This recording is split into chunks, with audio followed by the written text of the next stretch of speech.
Hi, I'm Gareth, tech support here at Atlantic British.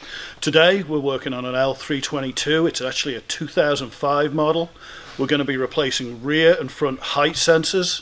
The reason we're replacing the height sensors on this vehicle is that we were getting corrupt data from the height sensors through to the ride height control module, and the car wasn't making any height adjustments. It's not uncommon to not have fault codes for this issue, as data does get through, but it has difficulty adjusting. A lot of the time it's due to the old sensor. This is a front, this is an original one. The actual pivot point gets seized and tight. I can barely move this one, so it won't flex with the sensor and ends up giving wrong information to the ride height control module. This is the new replacement here, as you can see, totally updated with a rubber bushing. You can see how easy that moves. It comes in a kit form with new retaining screws and a new replacement bracket. This is a 2005 model, like I said, with the BMW engine in it, which was built between 03 and 05. Part number for this particular model without active headlights is LR020627 for a front, and LR020626, I believe, for the left front. The rears that we're going to replace first, this one, I don't know if you can see clearly enough, but it's split here. There's a small crack in the body which allows water to ingress into the sensor and give corrupt data back to the ride height control module. And as you can see, when I removed it from the other side, it just tore apart, unfortunately.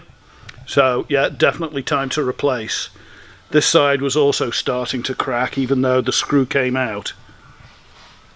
The new one for the left and right rear uses the same part number, LR032106, genuine part that we sell. And this is the sensor itself.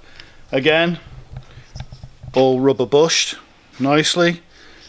A little bit more updated, not as big as cumbersome. And this also comes with a little tiny repair kit of new retaining screws.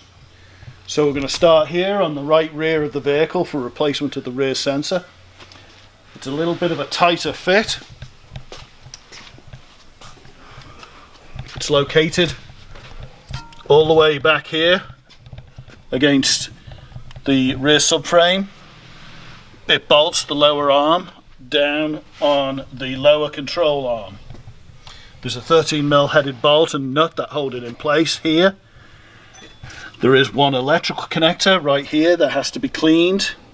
I generally spray it with a bit of WD-40 or PB Blaster just to sort of loosen any dirt up or anything, and I normally blow it with compressed air to loosen up any dirt that might have been caught in there.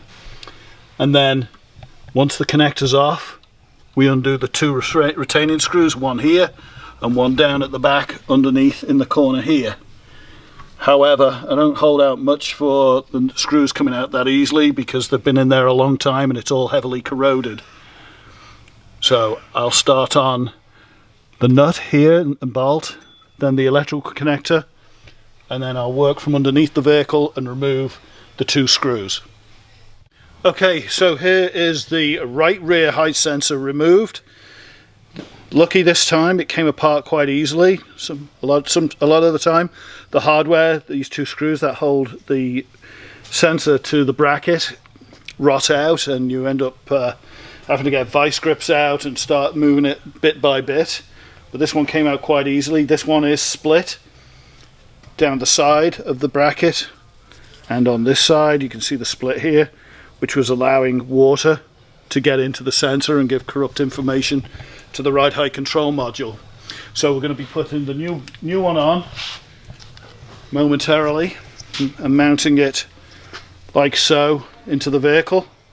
Two new screws, connector, bit of dielectric grease in the connector to help waterproof it, stop any corrosion, and then we're going to move on to the front sensor.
Doesn't need to be over tightened, just a little pinch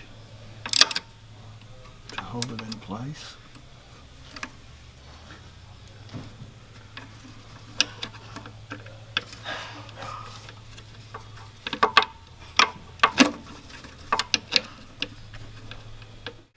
So the sensor's installed.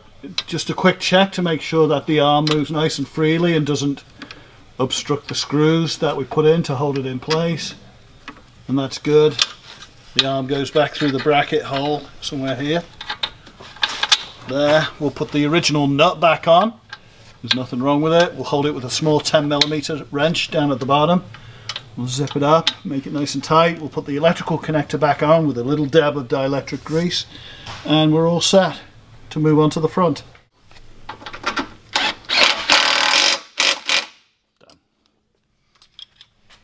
So the new sensor is all installed. It's solidly mounted to the lower control arm here. It's free and clear of the retaining screws. The clip's back on, dielectric grease on the inside of it. It's clipped on in place. That's all done. We're going to move on to the front section. Okay, so here we are at the right front. This is the height sensor we're going to be replacing. I can already see at the top of the sensor it's split open. Plus I totally suspect this heim joint to be seized. I can't even wiggle it sideways. So I'm already assuming that it's bad and seized up. Just going to start off removing the electrical connector here. We squeeze the sides, the tabs, push it down, remove the connector.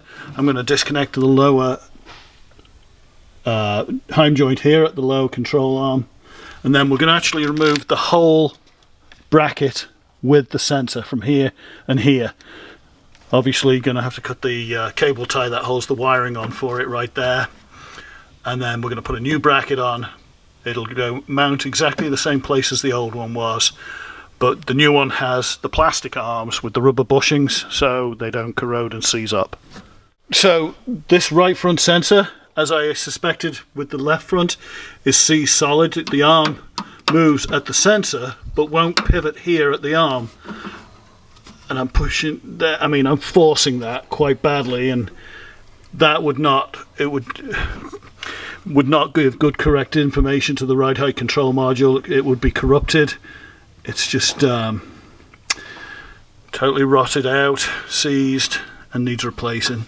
Okay, so the height sensor is off the car, and I'm forcing it to move. Obviously, that would not work properly on the car. I mean, it's freeing up now because I've moved it a couple of times, but it's still way too tight for good correct data input to the ride height control module. So with this, we're going to be replacing with the sensor which comes with the new plastic arm with the rubber bushings. It's going to get a new bracket, new screws and hardware that hold it all together, and it has definitely been getting water in it off of the crack that is right at the top there where the hardware goes through. So the nice thing about the new sensors, they come with the new bracket. We get to install the bracket first to the height sensor before we install it onto the car.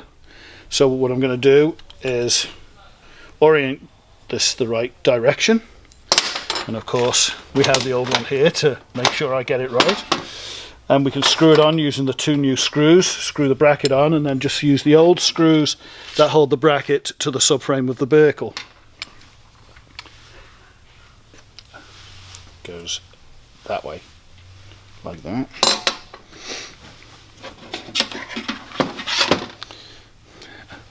And for any beginners out there who want to try this, it's always a good idea to take a photograph of it with your digital phone, cellular phone.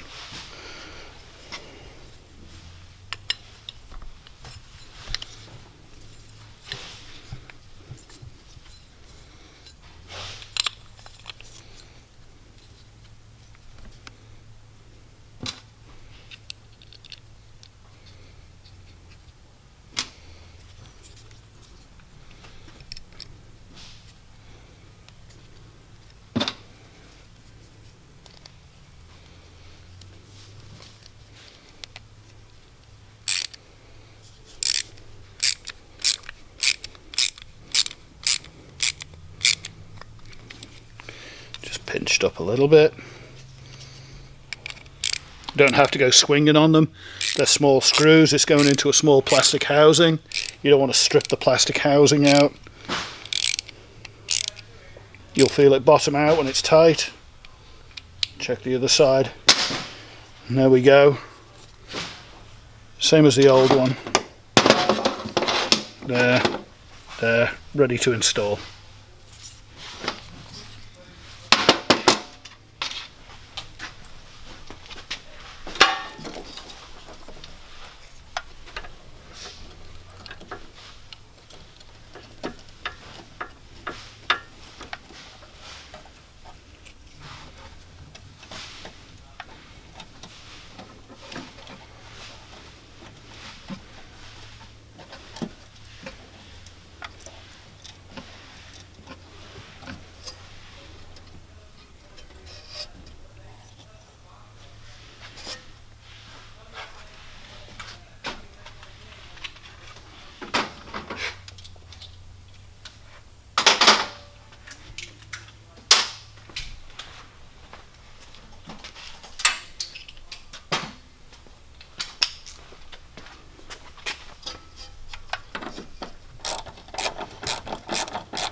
I'm going to get a cable tie for this so we can hold it on there nice and firmly. It's not flailing around.